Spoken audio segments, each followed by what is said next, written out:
This is my RCA console. I've featured this before in a video. You can check that video out on the story on how I purchased this. And once I popped that tube in that the guy handed me, I've been playing it. It's been playing pretty well. But I know it's needed a recap and some work, so I want to just play it every now and then. It didn't seem to do any harm. And then all of a sudden, about 4 or 5 months ago, after about 15 minutes, the left channel would get very distorted and then just go out. It sounded like the music was like underwater, kind of weird. So I knew it was time, but I've got a lot of other projects. So anyways, this video is about a mistake I made. And so I pulled the amplifier and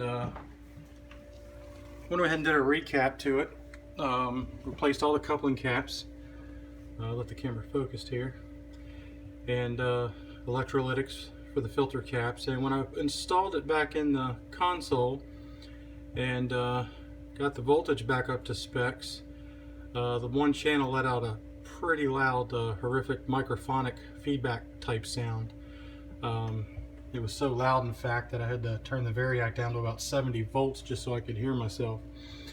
And after doing some research, a lot of people tell you take a wooden or plastic spoon. I just took I took my plastic out of my toolkit. This is one of those old tuner FM/AM tuner alignment kits. It has about 30 of these plastic tools. And I tapped all the tubes as suggested by some people, and I had no issues. I switched all the tubes and the problem would not go away. And when I tapped on this little, this is called a couplet. They both, this one's here for the right channel, this is for the left channel, comes off the input right here. And when I would move this one up here, the microphonic loud hum would come and go, so I figured that was bad. Well, I took it back out on the service bench in my garage, and I was about to replace that with you know, a bunch of little resistors. And then I found that upper coupling cap was on the wrong pin. So when I did the job, I actually accidentally put that coupling cap on the wrong pin. And so let's hope that fixed it, which I know it did. And anyways, then, you know, when you do this a lot, you're going to make mistakes. You know, I try to take my time and not rush these jobs, but something happens. So I'm just glad that it seems like it turned out to be something minor. So bear with me, try to put this amp back in real quick, and we'll turn it on and see how it sounds.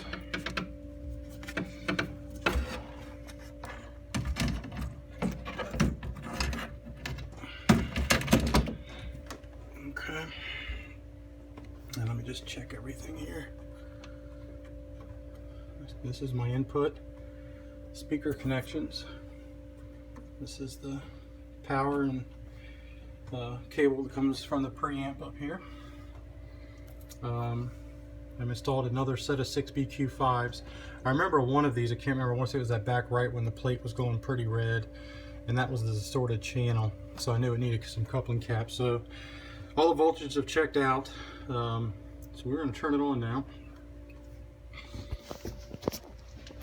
And we're going to raise the voltage on the variac. So let me turn the radio on.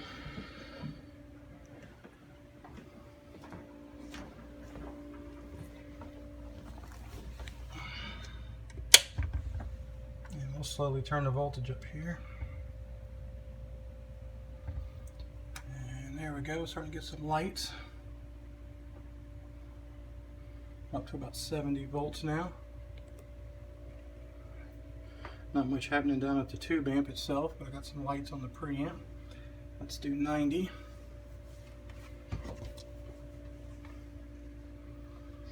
And 110. There goes the tuning eye. As soon as these tubes get a little warm, there we go.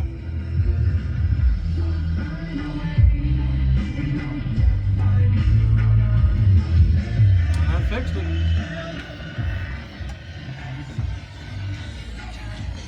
Yeah, it would have been squealing extremely loud about now.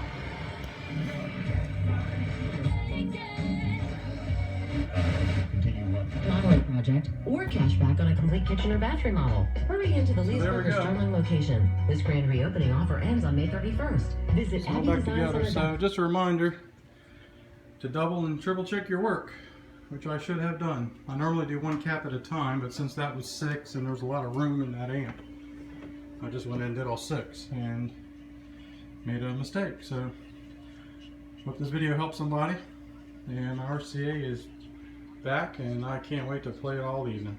Thanks for watching.